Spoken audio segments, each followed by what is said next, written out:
Coucou tout le monde, aujourd'hui je vais vous apprendre à avoir une meilleure mentalité.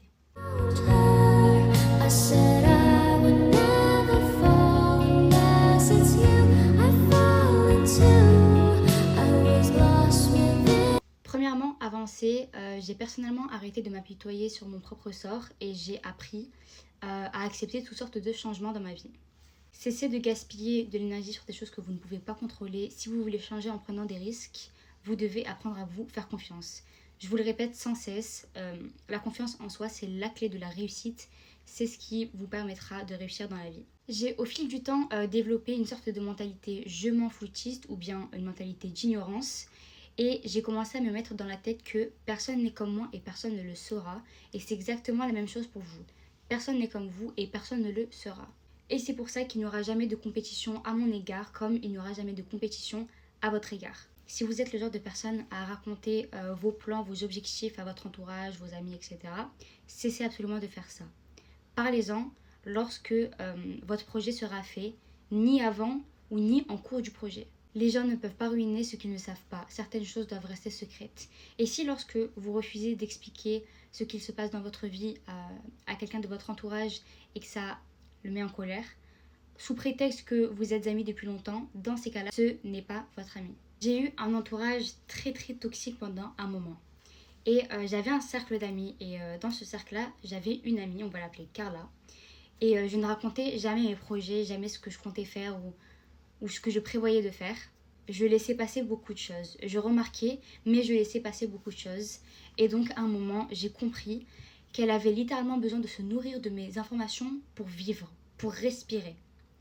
Donc un jour, ce que j'ai fait, c'est qu'un jour, je suis arrivée devant elle et je lui ai dit toute contente que j'avais postulé dans un emploi, ce qui était faux, totalement faux. Donc je lui ai dit que j'avais postulé là-bas, etc.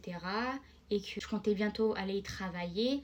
Et elle était claire sur le fait que je ne devais pas aller travailler à cet endroit-là, qu'apparemment ce n'était pas bien, que je pouvais trouver quelque chose de mieux, mais qu'en aucun cas je devais perdre mon temps à aller travailler là-bas, à y mettre les pieds. Une semaine, 2 semaines passent après cette discussion-là, et un jour, elle arrive devant moi, toute contente et auprès de mes autres amis, et elle nous dit je suis trop contente, j'ai eu un poste, enfin j'ai postulé à cet endroit-là, donc à l'endroit où je lui ai dit que j'allais travailler, et j'ai été acceptée.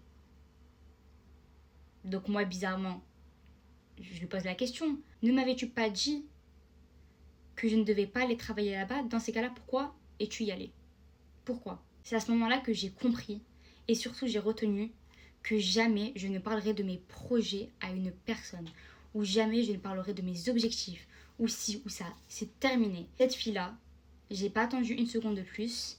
Je lui ai dit clairement, toi et moi c'est fini. Tu vas faire ta vie de ton côté, je vais faire la mienne de mon côté. Parce que c'est hors de question qu'une personne vienne vous voir et vous force à arrêter de travailler à un endroit pour avoir cette place-là.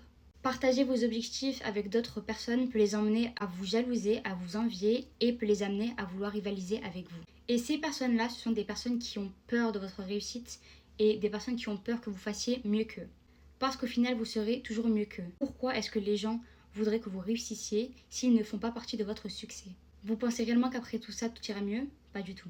Vous allez former une énorme jalousie dans leur cœur. Ils vont vouloir tout faire, ils vont s'assurer de tout faire pour que vous ne réussissiez plus. Et surtout, ne dites jamais qu'un ami de longue date, que ce soit 5, 10 ou 15 ans, ne serait jamais capable de faire ça parce que c'est totalement faux. S'il veut vous trahir et s'il vous envie, il le fera. Dans tous les cas. Avant, j'étais le genre de personne qui voyait toujours le bon chez les autres, malgré le fait que je savais que ces personnes étaient mauvaises, mais je restais accrochée au peu que je pouvais pour m'empêcher d'avoir un mauvais avis sur eux. Et à la fin, est-ce que vous savez ce que j'ai gagné? De la trahison, mensonge, rien de bon. Donc méfiez-vous de vos amis, d'accord? Les amis n'existent pas, tout simplement. Les amis n'existent pas. Vous pouvez avoir des collègues, des connaissances, mais ce ne sont pas des amis. Les amis n'existent pas. Depuis que j'ai évolué et que je suis devenue qui je suis aujourd'hui, certaines personnes disent que je suis hautaine et irrespectueuse. Est-ce que vous savez pourquoi ils me reprochent ça? Parce que je suis quelqu'un de très honnête. Moi, c'est super simple. Si quelque chose ne me plaît pas, je vais te le dire directement et je vais arrêter de m'assimiler à toi. Donc je vais arrêter de rester avec toi, de te parler, peu importe. Et si à leurs yeux, être honnête et être irrespectueuse dans ces cas-là, il n'y a aucun souci. Je continuerai d'être irrespectueuse. Dans la vie, il y a deux côtés. Ceux qui acceptent les remarques et qui travaillent dessus, et ceux qui ne supportent pas qu'on leur dise la vérité et qui prennent ça pour des reproches. Ils ne supportent pas qu'on soit honnête avec eux et prennent ça pour du manque de respect, ce que je ne comprends pas. Je suis personnellement quelqu'un qui ne parle jamais pour rien dire ou qui n'aborde pas n'importe quel sujet. Donc si je suis honnête envers quelqu'un, c'est pour que la personne réfléchisse et travaille sur ce qui ne va pas. Il faut qu'elle sache ce qu'elle doit améliorer et ce qu'elle doit arrêter de faire. Je ne me permettrai jamais de manquer de respect à quelqu'un. Donc si des personnes pensent que mon honnêteté est du manque de respect, dans ces cas-là, ce sont des personnes qui ne supportent pas qu'on leur reproche des choses, qui n'arrivent pas à accepter le fait qu'on leur reproche leurs mauvais actes parce que ça touche leur ego. Ensuite, vivez votre vie dès maintenant. N'attendez pas d'acheter le dernier sac ou d'habiter dans une nouvelle ville ou acheter la dernière paire de chaussures, faire une nouvelle coloration, peu importe. Vivez votre vie dès maintenant. Il y a une chose que j'appelle la liste des 5, la règle des 5. C'est 5 choses que vous réalisez lorsque vous devenez quelqu'un de mature, lorsque vous mûrissez. Aimez-vous autant que vous aimez une autre personne. Observez la façon dont vous traitez votre famille, dont vous aimez votre famille, vos amis, votre copain, peu importe. Et ensuite, regardez la façon dont vous traitez. Il y a une différence. Vous devez, même si c'est selfish, vous devez vous mettre avant tout le monde, vous placer avant tout le monde. Encore une fois, si vous n'êtes pas apte à vous aimer, personne ne le fera. Les gossips, c'est quelque chose d'inutile et d'ennuyeux, une perte de temps. Vous commencez à mûrir lorsque vous respectez le choix de vie des autres et que vous vous occupez de vos propres affaires. Vous ne pouvez faire confiance à personne. Vous serez d'accord avec cette phrase lorsque vous vous ferez trahir par celui ou celle auquel vous ne vous attendiez pas. C'est normal de faire des erreurs, personne n'est parfait et le fait de faire des erreurs ne signifie pas que vous êtes un échec. Au-delà de ça, rien ne dure éternellement, rien ne sera jamais plus pareil. Donc profitez et appréciez les choses que vous pouvez dès maintenant. Ensuite, pour avancer dans votre vie, vous devez accepter des choses que vous le vouliez ou non, que ça vous déplaise ou non. Comme par exemple le temps que vous prenez à jalouser et envier une personne, le succès d'une personne, c'est le temps que vous pouvez prendre à construire votre propre succès. Mais persévérez dans tout ce que vous faites. Si ils y ont le droit, s'ils ont le droit au succès, à la réussite, pourquoi est-ce que vous n'y aurez pas le droit?